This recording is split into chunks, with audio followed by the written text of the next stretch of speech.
Indian cricket में इस time पता है क्या चल रहा है?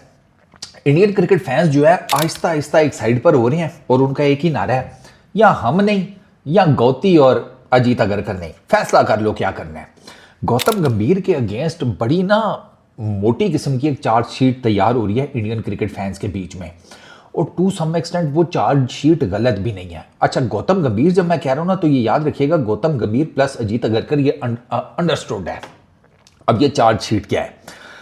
गौतम गंभीर, सबसे पहला तो उनके अगेंस्ट ये आ रहा है कि भाई रवि शास्त्री और राहुल द्रविड़, इन्होंने जो टीम बिल्डअप की थी ना, ठीक है, जैसे आप विराट और रोहित के अंडर जो लड़के ग्रूम हुए हैं, उसमें ऋषभ पंत हो गया है, उसमें जायसवाल हो गया है, ठीक है, उसमें जोरेल हो गया, उसमें पटेल हो गया, ये जो लड़के, कुलदीप हो गया, ये जो लड़के रोहित और विराट के अंदर ग्रूम हुए हैं, इन लड़कों के फ्यूचर को बड़े डिफरेंटली देखा जा रहा है कंपेयर टू उन लड़कों के फ्यूचर के कि जो गौतम गंभीर के अंडर अभी इमर्ज हो रहे हैं, जिसमें हर्षित राणा का नाम राइट एट द टॉप है।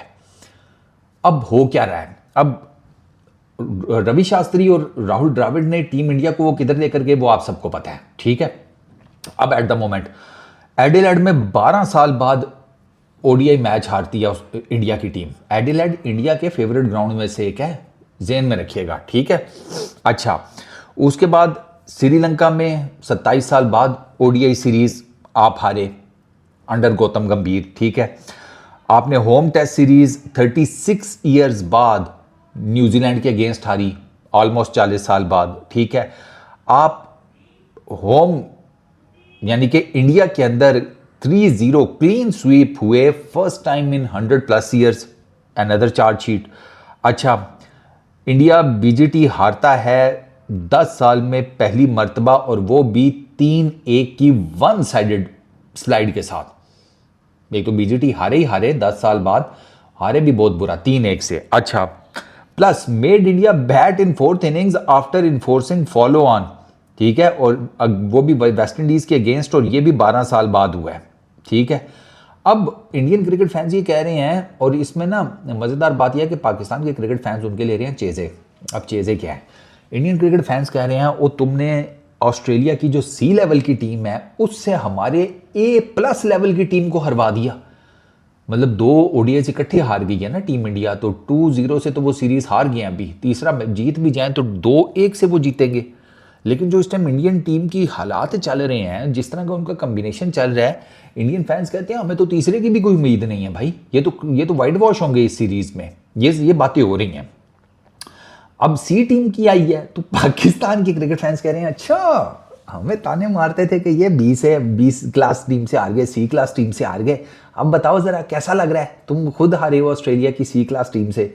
अब उसमें ना वो जैसे कहते हैं सोशल मीडिया पे, ये दोनों ना एक दूसरे की टांग खींच रहे हैं एंड ऑल दैट, थोड़ा सा इन अ वे के लड़ाई टाइप की भी कोई है हिसाब किताब। तो उसमें फिर तुम्हें पता है कि तुम्हारे भाई से भी, अब मेरे तो दोनों यार दोस्त हैं, पाकिस्तानी क्रिकेट फैंस भी चीते हैं, अपने इंडियन क्रिकेट फैंस भी हैं। तो मुझसे दोनों पूछ रहे थे ना, यार फारूक भाई आप क्यों नहीं बोल रहे इस बारे में, यार आप बात करें ये वो ना। एंड आई एम लाइक कि यार तुम लोगों को मेरी आदत का पता नहीं है। मतलब ऐसे मौक़ों के ऊपर मैं सिर्फ 2 चीज़ों के साथ होता हूँ। मैं नहीं पाकिस्तान इंडिया करता, मैं पता क्या करता हूँ, मैं कहता हूँ ऐसे मौक़ों के ऊपर या तो मैं होता हूँ चाय के साथ या मैं होता हूँ लड़ाई के साथ। मैंने कहा यहाँ पर मैं तुम लोगों को बोलूँगा नहीं कि 2 चाय ले आओ, कब से बोली नहीं है, मैं वो बात नहीं मैं करूँगा। हाँ ये है कि मैं ये ज़रूर कहूँगा कि मैं इस टाइम ना लड़ाई के साथ हूँ, मुझे आ रहा है मज़ा। हाँ मतलब ताने तूने तो एक दूसरे को चलते रहेंगे, अबे तुम B क्लास टीम से जीत गए, तुम C क्लास टीम से हार गए, ये वो। अब उधर भी जिसे कहते हैं रफड़ पड़ गया, तो मैं कह रहा हूँ ठीक है, बैलेंसिंग एक्ट चल रहा है, अब उसमें क्या ही बंदा अपना हाथ डाले। एक और चीज़, ये चार्जशीट का एक साइड है। अब एक और चीज़ जिस पर बहुत ज़्यादा बात हो रही है कि why you are not playing Kuldeep Yadav on regular basis. इतना टॉप नॉच स्पिनर है आपके पास और आप उसे खिला ही नहीं रहे। एक तो वो बेचारा पहले ही 2016-17 में डेब्यू करने के बाद अभी तक 15 टेस्ट मैचेस खेला है। कुलदीप यादव जैसा बंदा आप सोचो उसके 10-15 टेस्ट मैचेस हैं यार, कोई है बात करने वाली। लेकिन अब है, ऊपर से ना आपने उसे इंग्लैंड में खिलाया है, अब आप उसे ऑस्ट्रेलिया भी नहीं लेकर गए, उस पर भी इंडियन क्रिकेट फैंस तपे हुए हैं कि इतना टॉप नॉच बॉलर जो कि पर्टिनेंट है आपकी तीनों फॉर्मेट्स की टीम में, आपने उसे बाहर कैसे किया हुआ है, उस पर तपे हुए हैं। मोहम्मद शामी के केस के ऊपर तपे में हैं गौतम गंभीर और अजीत अगरकर को लेकर। अजीत अगरकर कहता है कि उसकी फिटनेस के मसाइल है, हमने कम्युनिकेट कर दिया। शामी उठकर आ गया, उसने कहा मुझे किसी ने कोई कम्युनिकेट नहीं किया, मेरे से किसी की कोई बात नहीं हुई। तो भाई साफ सी बात है, इसका मतलब है अजीत अगरकर झूठ बोल रहा है कि हमने उससे कम्युनिकेट किया, नहीं किया। वो बंदा जिसके बारे में आप कह रहे हैं कि उसकी फिटनेस नहीं है, उसने रणजी ट्रॉफी में जुमा 8 दिन नहीं हुए 25 सर उसने 40-45 ओवर डाले हैं। 40-45 ओवर उस बंदे ने डाले हैं रणजी ट्रॉफी में। आप कैसे कह सकते हैं कि उसकी फिटनेस नहीं है? पहली इनिंग में 3 विकेटें, दूसरी इनिंग में 4 विकेटें, 40-45 ओवर भी डाल गया, 7 विकेटें भी ले गया, और आप कह रहे हैं उसकी फिटनेस नहीं है। हमने उसे कम्युनिकेट कर दिया है। तो एक तो आपने उसे कम्युनिकेट नहीं किया, दूसरा उसकी फिटनेस का कोई प्रॉब्लम नहीं है, उसकी फिटनेस बिल्कुल जिसे कहते हैं टॉप नॉच चल रही है। सरफराज खान वो किधर है? उसको क्यों नहीं सिलेक्ट किया जा रहा? उसके ऊपर बहुत ज़्यादा लहदे हो रही है। ये वही सरफराज खान है वो जो 46 वाला मैच था ना, न्यूजीलैंड वाला, वो मैच जिसने रोहित शर्मा की जो कप्तानी थी उसकी जड़ काट दी। टू बी वेरी ऑनेस्ट, वो बेंगलुरु में किधर था यार वो 46 ऑल आउट वाला जो मैच था, उसमें सेकंड इनिंग्स में टीम इंडिया ने 450 प्लस किए थे। इसी सरफराज खान ने उस सेकंड इनिंग्स में उस टेस्ट मैच की 150 रन मारा था। He was the highest runs getter in that whole जिसे कहते हैं टेस्ट मैच। 150 रन मारा था। उस मैच में टोटल 2 सेंचुरीज हैं, एक सरफराज खान की, दूसरी रचिन रविंद्रा की। गायब। इंडिया ए के लिए सिलेक्ट हुआ पीछे इंग्लैंड लायंस के अगेंस्ट, मेरे ख्याल है 1992 के रन की बड़ी ज़बरदस्त इनिंग्स खेली, गायब हो गया।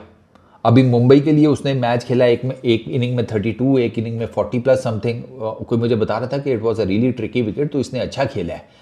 बट नहीं, इंडिया ए के लिए भी नहीं सिलेक्ट हो रहा, इंडिया के लिए भी नहीं सिलेक्ट हो रहा। तो वो जो इंडियन क्रिकेट फैंस है ना, वो ये सारी चीज़ें देख कर ना, now they are raising questions कि भाई तुम कर क्या रहे हो, तुम्हारा प्रॉब्लम क्या चल रहा है, ये तुम किस हिसाब से हमें खिला रही हो हमारी टीम को। यार यही इंडिया की टीम है, अभी जुमा 8 दिन ही हुए, चैंपियंस ट्रॉफी अनबीटन जीते हैं। अनबीटन चैंपियंस ट्रॉफी जीते थे ना वो, इसी साल में जीते हैं।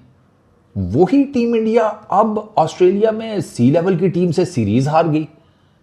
रोहित है, विराट है, शुभमन है, एक बुमराह नहीं है, कुलदीप को आप खिला नहीं रहे। तो अब आपके जिसे कहते हैं समझ ही नहीं आ रही वो नंबर 8 तक बैटिंग लेकर जाने। खैर ये कीड़ा तो हमारे भी कोच के अंदर है भैया। मेरा ये मानना है कि अगर आपको 5-6 नंबर का बैटर नहीं ना मैच जितवा सका, 5-6 नंबर तक के बैटर्स अगर आपके लिए कुछ नहीं कर सके, तो 7वां 8वां भी नहीं कुछ करने वाला। भूल जाए क्या ये T20 की मेंटालिटी है भाई।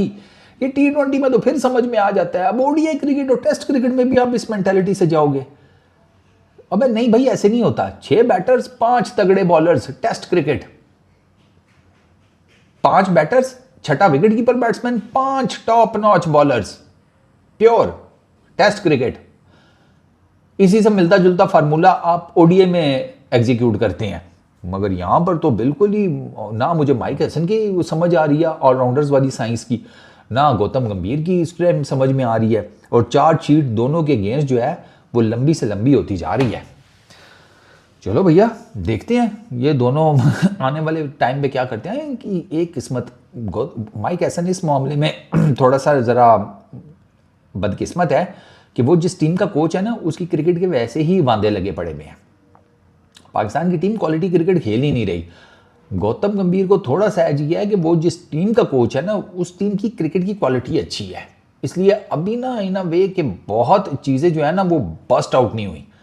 लेकिन अगर यही हिसाब रहा तो यू नेवर नो। भाई लोग इस वीडियो में इतने ही, अपना बहुत ख्याल रखना। नेक्स्ट वीडियो में मुलाकात होगी। Peace out.